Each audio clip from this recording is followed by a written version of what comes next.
Bohannon Show, 1-866-50-JIMBO, 1-866-505-4626. And we are talking with Charlie Meister, the CEO and founder of iStream Media, a digital media and online marketing company focusing on commercial real estate. And we've talked some about real estate, but Charlie is really here tonight to talk a bit about Hans Meister, his grandfather, a fire department of New York captain. Tell us the story. So my grandfather was a New York City captain, and he responded to a five-alarm fire October of 8th, 1943. And he was in very good health, and World War II was going on. And this particular fire took place down on the docks of Long Island City at a diesel engine plant. They responded. They were one of 31 engine companies, and he was there from the logbooks that we saw from about 7 o'clock until he clocked out past midnight. And my Aunt Gloria, we didn't really know any of this story until my dad, who worked as a lifetime Boilermaker in New York, local number 5, was passing away from asbestosis. And he was living in San Diego, and my aunt and my uncle came to basically to say goodbye. And we started hearing these stories that my dad had never told. And they were stories of his father and how he responded to the fire. And my aunt said, described how the first day he was okay, the second day he was getting sicker, the third day he got a really, really bad cough. And the fourth day, he stayed home from work. He had never stayed home from work before. And then the fifth day, went in to see the doctor. Doctor told him to go home and rest, and he passed away. And they hear those stories and understand that my dad left school and left, ninth grade when he was 16 years old to go into World War II. And for the most part, it was because of that experience. His dad passed away. They pretty much his family. His older brother was already in World War II. He was in the Wasp in 1942 when it sank, and they lost the breadwinner. They lost the glue that held their family together, and for the most part, it broke up his family. Yeah. Now, as I understand it, there was a rule in New York, which is maintained to this day, since your grandfather had served with the New York City Fire Department for 23 years and 8 months, that his family did not qualify for any survivor's pension. That's correct. If you passed in the line of duty, which at that time was in the fire, and you didn't have your 24 years in, you didn't get any benefit at all.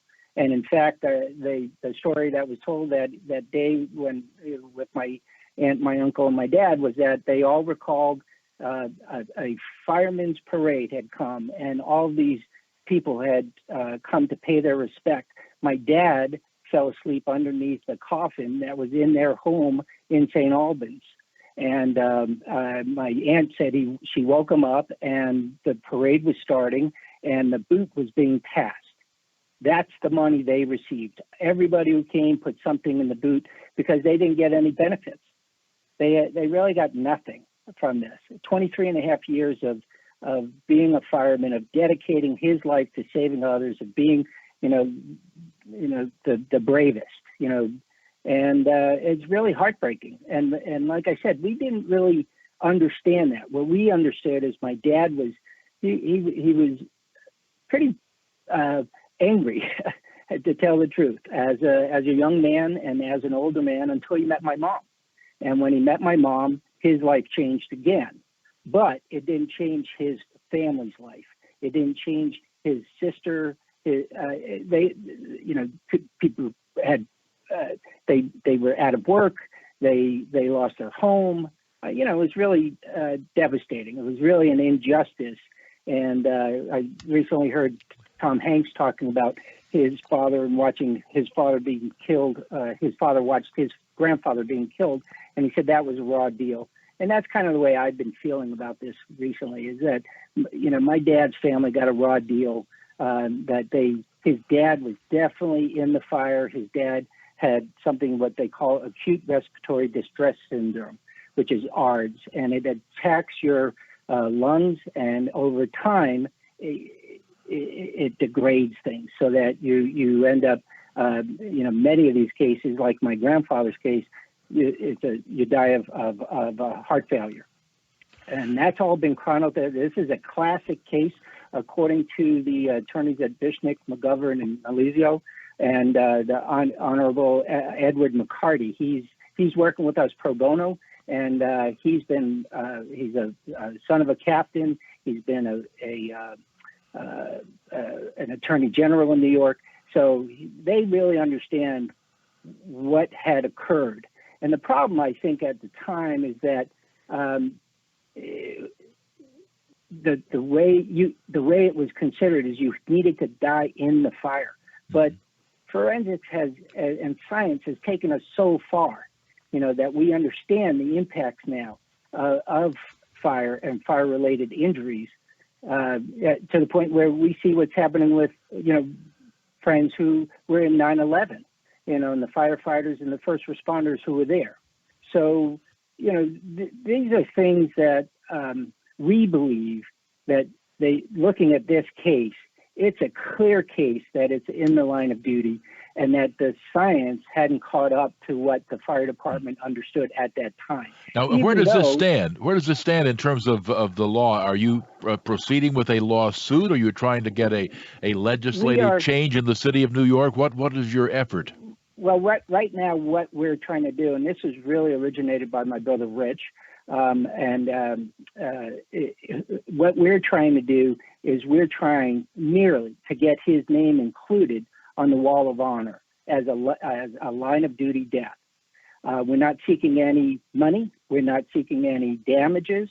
We are just trying to right a wrong to understand that this was clearly an in the line of duty death, and to have his name included on the honor wall. I really believe that it's just through oversight, that there's nothing malicious here, that we've asked for more information. There's no information that we received from our request for the Freedom of Information Act. There was no review of my grandfather's death. There's no documentation that was given for his death. So what we've discovered is that, he clearly responded, he was there, and that this new information about ARDS is clearly the result of his death. And I'm wondering, what's been the response from the de Blasio administration in New York City? We haven't dealt with the de Blasio administration. We've been dealing with the fire department. And from what I understand, and I know that this went through Tom Richardson up through Commissioner Negro, and that they considered it, but they said, well, there's nothing new here that we can act on. Where we believe that there's lots of new information here, because there was, there's so much data and understanding that we have that we presented, that we're going to file an Article 78 action in Kings County, and that's that of course needs to be explained to us. We're not sure what an Article 78 action is. Article 78. Whenever you deal with the state of New York, and there's something that's been official that stated in order to change the status, you need to file this Article 78, and that's what we're working with the good people at Vishnick, McGovern, and Milizio to do. And we've created a document through Ed McCarty, and it really explains, my grandfather's experience and his cause of death. And today, so this is one thing. So in '97, when my dad passed away, my brother started doing some research. My brother Rich, and he found that there was no scholarship for children of fire officers in New York City. So he decided, and he came to his family first, and he said, I want to start something for children of fallen fire officers, like captains, so that, if there's somebody in like Dad's situation, there could be a scholarship available so that he could continue in school or could go to college and change his life. Yeah. My dad always said hard work beats talent when talent doesn't work hard. And so we had to work hard. Everybody in my family, I have three brothers and a sister, and we all had to work hard. We all did in school. And then the other thing he wanted us to do, and my mom, and this is kind of the American dream in my household, was to go to college.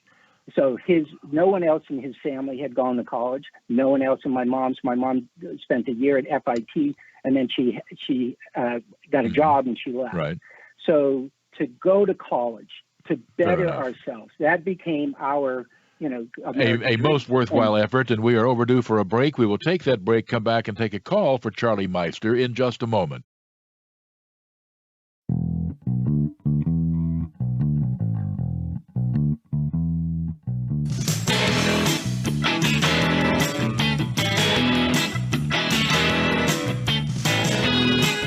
Welcome back to the Jim Bohannon Show with Charlie Meister. Again, he is the CEO and founder of iStream Media, a digital media and online marketing company focusing on commercial real estate. And he's told us the story of his grandfather, Captain Hans Meister of the New York City Fire Department, who has gotten a raw deal. And our guest is looking for justice. Kim in Kalispell, Montana. Hello. Hi, thank you. Mr. Meister? I live in Montana. Hello. Most of our firefighting here is done by part-time firefighters during the season. And you know what the fire has been like out here. Volunteer firefighters, I gather, right? Yeah, but they're part-time. They can go out on the lines for 4 or 5 months. They get nothing but their pay. And these are paid for by the feds or by the state governments. So these guys go out there, they get their pay, they get fed, but they have no benefits, no pensions, which is really wrong, I think. Well, it does sound as though it is, yes. It's ironic how we treat some of the most valuable members of our society, Charlie. It is, and that's one of the things that we've been thinking about, and it's been 77 years, since my grandfather's death, and he had been on the job for 23 3/4 years before that, and he got nothing. And meanwhile, there were benefits in place.